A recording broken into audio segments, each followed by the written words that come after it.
Hey everyone, it's Crystal and welcome back. Today I'm going to present to you an overview of the moon's energy so that you can use the energies to your benefit and not to your detriment. The moon rules our emotions, so sometimes we can have random outbursts. When we are aware of these energies that cause this, we can potentially save ourselves, basically.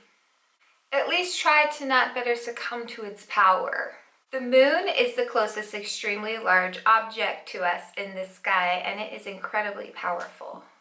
The moon, the houses it travels through in your natal chart, and the zodiac signs it's traveling through, just on a very small scale of the moon, is what helps us manifest. How I like to visualize to myself how the moon is so powerful is I think of that movie, Bruce Almighty, where he becomes God and he brings the moon down to Jennifer Aniston, and then it causes a tsunami on the other side of the world. And yeah, the moon controls the ocean tides. The earth is mainly made of water and we are mainly made of water. The moon has a huge effect on us. If it can control the tides, it can definitely control our bodies.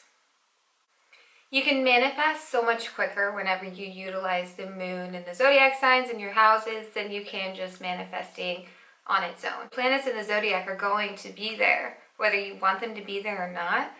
So you can manifest not working with them, it'll just be a little harder, and it makes more sense to manifest with them, kind of like going with the tide and not against it. Today the moon moved into Gemini while the sun remains in the first few degrees of Leo.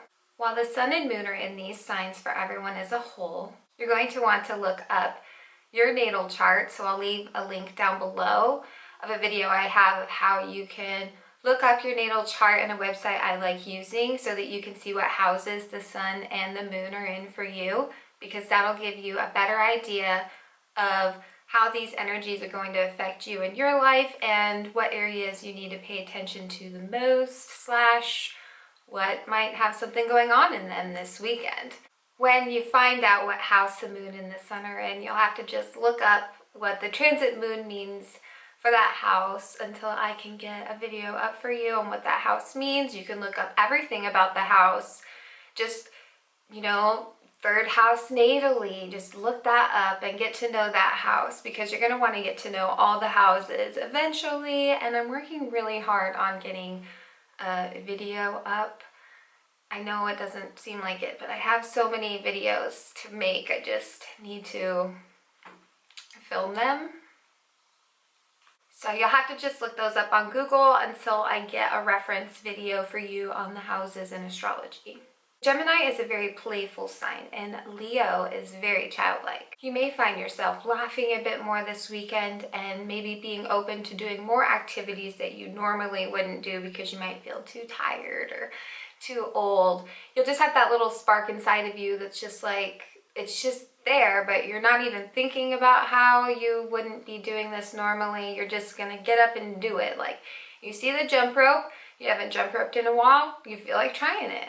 So you get up and you just try it, and then you start having fun, and it feels, that part of life, if you can tap into that part of life is truly magical, where you just want to live and have fun. And in this day and age, it seems like we're always trying to get a little further in life, trying to manifest this, manifest that, help this person. And when you can tap in to a true childlike energy in nature, the world just stops, and it's just like you just sitting there having fun. If you can find kids to hang out with too in a not creepy way, that adds to the fun. Like the little ones, like teaching a little kid how to jump rope is like, I've spent 2 hours just teaching a little kid how to jump rope. It was so fun, and that is the kind of energy that we're going to be feeling this weekend. Gemini is very quick with their tongues, so this could be a time for some jokes to be made. Try not to take offense to any jokes that are made to you, because it's just lighthearted and fun, and Gemini has so many witty thoughts that just pop into the head that they just come out, especially if you're not used to the energy. A lot of people have to learn the hard way not to say certain things, and this is definitely that kind of moon where you're going to learn that. Someone's not going to say a joke to you. Maybe they're going to pull a practical joke on you or jump out and scare you. If not, there's an idea for you to do that, because fulfilling that urge is so juvenile and fulfilling. If you think about it though, those are the urges that you get as a child, and when energy like this is in the atmosphere, then those are the urges you're also going to feel a little bit now. Mercury rules Gemini, and with Mercury in retrograde conjunct Venus, those are in the sign of Cancer, but they're still important because Mercury is in retrograde and we have a lot of mercurial energy going on right now, which means there is a huge focus on communication. These are also very close to the sun still, so they're kind of giving Leo a little sassy, taking things personal flair, a little emotional. Retrograde is having us slow down and rethink the communication that we have going on in our lives, particularly within our home and with our partners. So you really need to take a moment and think about which one you're really good at, which form of communication, because that's probably not the one that you need to work on. How is the communication going with your family? Do you have a mean tone? Do you take your workday out on them? Do you give them the communication that they need for them to be nurtured and not just the communication that you think that they need to be nurtured? If you don't find that to be the case, how is communication going with yourself? Are you saying uplifting words of affirmation to yourself, or are you being way too critical to a point where it's almost self-abusive? Are you telling yourself that you can't complete your goals, that you're not going to get there, that a good life is for some people, but maybe that's for you in a different one? You need to communicate with yourself in a more positive way and be your number one fan. You need to always be cheering yourself on. Like a mom in the audience of a kid's sports game, even if the child isn't very good at sports, does the mom sit there and go, yeah, they suck. My kid, not very good at sports. No, they cheer their child on and they tell them to keep going, keep trying. They're doing awesome. They're doing their best. They're doing awesome. And if you're doing your best, you're doing awesome. And you need to start telling yourself that way more than anybody else in the world. That's a really important lesson that we're going to be learning with the Leo sun, because Leo always shines. They're always awesome at it. And then they look around and see who's watching.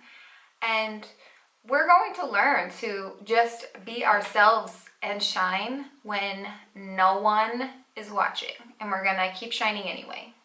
And we're going to tell ourselves we're shining even though we have no reaction coming back to us. And we're going to know it. So how are you communicating with your partner? Because usually the stages go, you meet someone and I don't know, you talk all the time, okay? And then you start saying, I love you. And as soon as I love you comes out, that's like, I love you is like a whole paragraph into 3 words.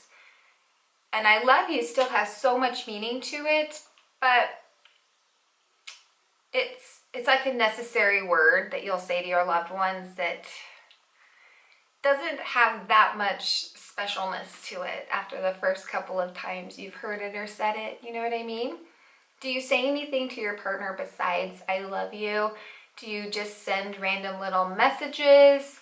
Do you do anything out of the box to just kind of like spice up your relationship with your words? Because that's super important in a relationship. A lot of people think that you need to buy gifts and stuff, but it's like, nope, actually you just need to send a couple text messages, buy like a couple flowers. You don't even have to buy like a dozen flowers, like one. Like find a pretty flower and pick it and bring it home. Little things like that really do make a huge difference. And they do with communication as well. A nice cute little photo. Things like that show that you have been thinking of this person for a time period before and you decided to take a photo, which is a process, and you decided to send it to them because you love them and they picked you. So little things like that are all good to do, not all the time. You can't do it all the time, that's the trick. If you do it all the time, it's expected. It's got to be unexpected. You're definitely going to want to be social this weekend, and it's going to be the social where you see everyone in their nice clothes. We're out at swanky bars, we're with our group of friends, our large group of friends. It is summer and lots of people do come back home places, you know, for the summer, like back from college and stuff, and so you will have a larger group of friends. Maybe this is a weekend where everybody wants to get together, so it finally happens and plans just don't fall through. I find yourself not really acting like yourself necessarily, so to speak, just because you're so wrapped up in the energy that you can get like carried off in a way. And this is a Gemini trait. That's why a lot of people think Geminis are two-faced and fake. It's because they can just switch like that. They can just change. But that's just because the mind's going so quick. It's just one idea is really that boring and the other one is so good that the change can happen so quick. And that's not fake. A lot of people think Geminis are fake, but a Gemini not doing that would kind of be fake, and you're going to find yourself a little flighty with scattered thoughts that are like racing and coming at 99 miles per hour as well, because that's what the Gemini moon is going to make our thoughts do to us, because it's an air sign. Learning how to communicate accurately and genuinely are going to be of utmost importance during this moon. This is in the waning crescent phase. We're about to have a new moon, and Mercury retrograde is about to be over. So this is just the perfect time to let go and start new. You're going to want to talk about your feelings, and to some of us this is going to come quite naturally and easy and kind of be fun. It can actually be a little invigorating, because when you're a feeling person, sometimes you don't say them all. And in a Gemini moon, it's just going to come out like word vomit, but it's going to go over well because everyone's kind of thinking of their own thoughts, that they're not paying as much attention as you think that they are. That's a good thing to consider, just like across the board, that people aren't paying attention as much as you're thinking they are, but they're especially not during a Gemini moon, which could cause a little bit of the communication issue. It's a Leo sun. We all want to shine. We're all having fun talking. We're all getting a lot off of our chest, assuming that we don't have a lack of water in our chart and we know what our feelings are and can say them, because some people will like feel it and not be able to translate it to the words. They'll have the desire, but it's going to be a time for them to have to learn how to take their feelings and put them into words and to get them out there. It's not going to be like a, yes, finally got that off my chest. It's going to be like a painful having to get it off of your chest. And those are usually for the earth and fire signs, and they have a lot of other things in their lives that come easy to them. When we're all wanting to talk, it can feel like so good to talk and be center stage and say some jokes and some funny witty things, a story that happened, blah, blah, blah. And then Leo looks for a reaction when they're done. So when we're done, we might be like waiting for someone to say something back to us and ask a lot of questions. But they're not going to, because they're going to start talking about something they want to talk about, because there's a good chance they've been waiting for their turn to talk. That's a thing that we'll have this weekend going on, is waiting for your turn to talk syndrome. That's basically where someone's pretending to listen and they're waiting for the other person to get done talking so that they can start talking and not look rude. Gemini really rules cars and roads and stuff, so you're going to run into some road construction. You might have some car issues. Really try to stay calm if you have car issues and just relax. One time my car flat out broke for Mercury retrograde, and I was so scared to start it again, but I waited like weeks after Mercury retrograde and everything, and I started it and it went back to normal. That's not the case for everyone, because I've had a TV just die too, and I kept that thing around for years trying to plug it in, and it just never came back to life. So try to relax, go with Mercury retrograde, be okay if you have to take lots of random trips, you know, 20 minutes here, 20 minutes there, adds up to a whole day being wasted in errands sometimes. Try to stay calm, listen to music, and just relax. Gemini rules school and like younger years of school, primary school. So this is like back to school days, like back to school fever, about to start. This is when we're gonna get our school supplies. We're gonna see our sales. We're gonna see backpacks everywhere.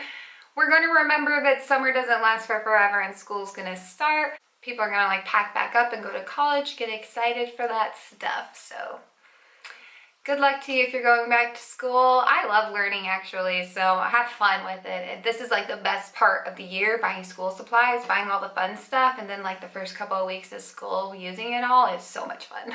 All right, well, I'm going to wrap up this video because I don't want to get cut off and lose my footage and not be able to say goodbye to you wonderful folks.